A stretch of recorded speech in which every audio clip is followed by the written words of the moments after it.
አሳዳጊ እናቱ የመንግስት ገንዘብ ለመቀበል ብቻ የምታሰቃየውና በንባብ እክል የሚሰቃየው የ9 ዓመቱ ሚኪ በገና በዓል ምሽት ባልተጠበቀ ሁኔታ ከ5 ዓመታት በፊት የተለየውን እውነተኛ አባቱን ለማግኘት የሚያደርገውን ስቃይ እናም የአባትና የልጁን መገናኘት ለማስተጓጎል የተሸረበውን የሴራ መረብ በሕፃኑ አሻንጉሊት ውስጥ በተደበቀ ምስጢር እንዴት እንደተበጠበጠ እንመለከታለን።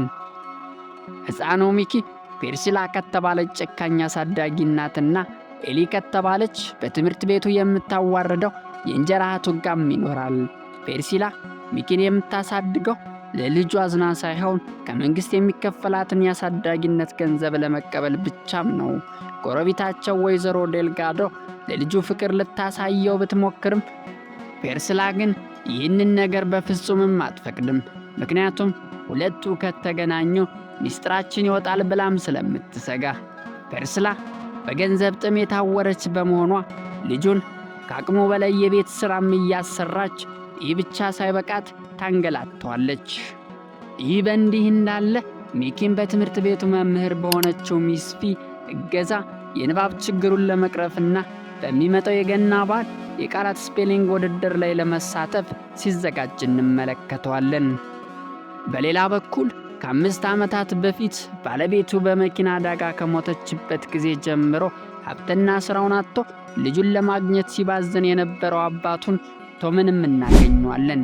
ቶም ልጁን ለማግኘት ባለው ተስፋ በየዓመቱ የሳንታ ክላውስ አልባሳት እየለበሰ በተለያዩ የገበያ ማዕከላቶች ሲያገለግሉም እንመለከታለን።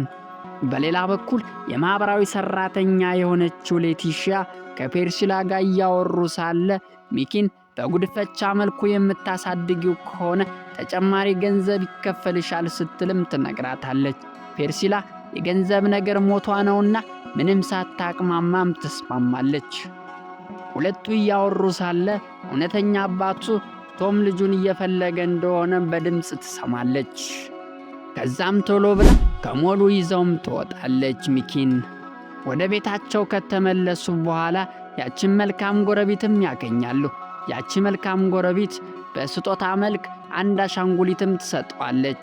እርሱንም ተቀብለው ወደ ቤትም ይገባሉ። ቤት ከገቡ በኋላ ሚኪንም እንዲህ ትላለች፣ አንተ ለኛ ገቢ ነህ እንጂ ቤተሰባችን አይደለህም ትለዋለች። እንዲህ አይነቱ ንግግር በወይዘሮ ዴልጋዶ በተሰጠው አሻንጉሊት ሙሉ እየተቀረጸ እንደነበረም አላወቁም። በገና በዓል ቀን ፔርሲላ የጉድፈቻ ሰነዱን ልትፈርም ወደ ገበያ ማዕከሉም ስትመጣ ሚኪ ባልተጠበቀ ሁኔታ ከሳንታ ክላውስ አልባሳት ጀርባ የነበረውን እውነተኛ አባት ቶሙን አግኝቶ በፍቅርም ይተቃቀፋሉ። ፔርሲላ ልጁን በግድ ልትወስደው ስትሞክር ወይዘሮ ዴልጋዶና ሌቲሺያ በድብቅ መሳሪያ የተቀረጸውን የፔርሲላን ድምፅና የአካል እንቅስቃሴ በማዳመጥ ሴራውንም ያጋልጣል። ፔርሲላ በፖሊስም ትታሰራለች። የጉድፈቻ ሰነዱም ይሰረዛል። ሚኪ ከእውነተኛ አባቱ ቶም ጋር ከተቀላቀለ በኋላ በትምህርት ቤቱ የቃላት ውድድር ላይ በአሸናፊነት አጠናቆ አባትና ልጅ ደስተኛና ብሩህ እንዲሁም አዲስ ሕይወትን ይጀምራሉ።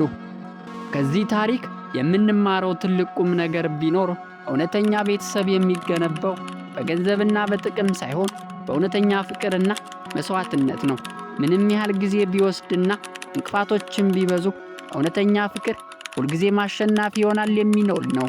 እስካሁን ስትከታተሉን ስለነበረ እጅግ አድርገን እናመሰግናለን። ቸር ሰንብቱ።